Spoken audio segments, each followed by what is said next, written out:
බලයට ඒමට පෙරත් බලයට ආවයින් පසුත් මේ මොහොතේ බොරු කියන මේ ආණ්ඩුව ජනතාව රවට්ටන මේ ආණ්ඩුව දැන් සුමාන දෙක තුනකට කලින් කිව්වා පාස්කු ප්‍රහාරයේ මහමොළ කරුවන්ව පාස්කු දිනයට පෙර මේ ප්‍රකාශයට පත් කරනවා එලි කරනවා කියලා ඉවරලා. දැන් අද පාස්කු ඉරිදා අවුරුදු 6ක් ගිහිල්ලා. ඉතින් ඒ නිසා දැන් අද අලුත් කතාවක් කියනවා මේ දළදා ප්‍රදර්ශනයේ හින්දා ඒක කරන්න අමාරුයිලු. එහෙම එකක් නෑ. ඒකයි මේක අදාළ නෑ. ඊළඟට දැන් පරීක්ෂණ වල තව කල් යනවලු. ඒ නිසා අපි පැහැදිලිව කියන්න ඕන මිනිස්සුන්ව ඔබතුමන්ලා රවට්ටන බව මිනිස්සු තේරුම් අරන් තියෙනවා. මිනිස්සුන්ට බොරු කියන බව මිනිස්සු තේරුම් අරන් තියෙනවා. ඒ නිසා තමයි ඔබට එදා වගේ එක මිටට කාන්තාව කියලා රැලි තියන්න බැරි. ඒ නිසා තමයි ඔබට එදා වගේ මේ පාර මාලිමාවටගේ ත්‍රිවිල් එකේ ස්ටිකල් ගහන්න බැරි.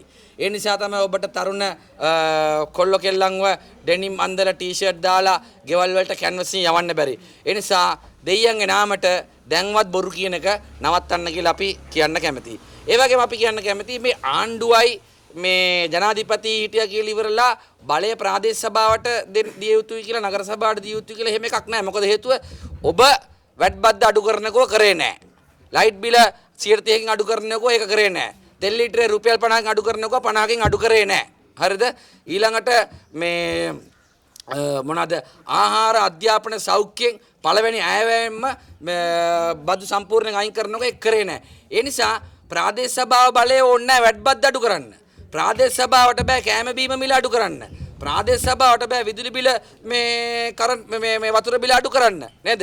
ඒ වගේම ප්‍රාදේශ සභාවට බෑ ඔබ මේ මාසෙ ඉඳලා වතුර බිලට එකතු කරපු වැට් බද්ද අයින් කරන ප්‍රාදේශ සභාවට බෑ ඉස්සරහට වැඩි කරන්න කුරුමානම් අල්ලන් ඉන්න විදුලි බිල ඉහළ දැමීම නවත්තන්න ප්‍රාදේශ සභාවට බලය නැහැ. ඒ නිසා අපි ජනතාවට කියන්න කැමති ඔබට බොරු කිව්වාට සහ ඔබව රැවට්ටුවාට විරුද්ධව ඔබ රැවටීමේ තරහ පිට කිරීම සඳහා ඔබේ ඡන්දය රටේ ප්‍රධාන විපක්ෂයට පාවිච්චි කරන්න කියලා ඉල්ලීමක් කරන්න කැමතියි.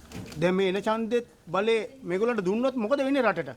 නෑ දැන් මේ පාරත් ඡන්දය JVP එකට දුන්නොත් ඒගොල්ලෝ හිතයි අපිට ඕන බොරුවක් කියන්න පුළුවන් මේ රටේ මිනිස්සු අපිට තමයි ඡන්ද දෙන්නේ. අපිට ඕන විදියකට මේ රටේ මිනිස්සුන්ව රවට්ටන්න පුළුවන් ඒගොල්ලෝ ඡන්ද දෙන්නේ අපිට තමයි කියලා තමයි හිතන්නේ. ඒ නිසා ජනතාව එහෙම රවට්ටන්න බෑ රැවටෙන්නෙත් නෑ. රැවටුනොත් දෙන පණිවිඩය මොකද්ද කියන එක මේ ඡන්දෙදී ලබා දෙයි.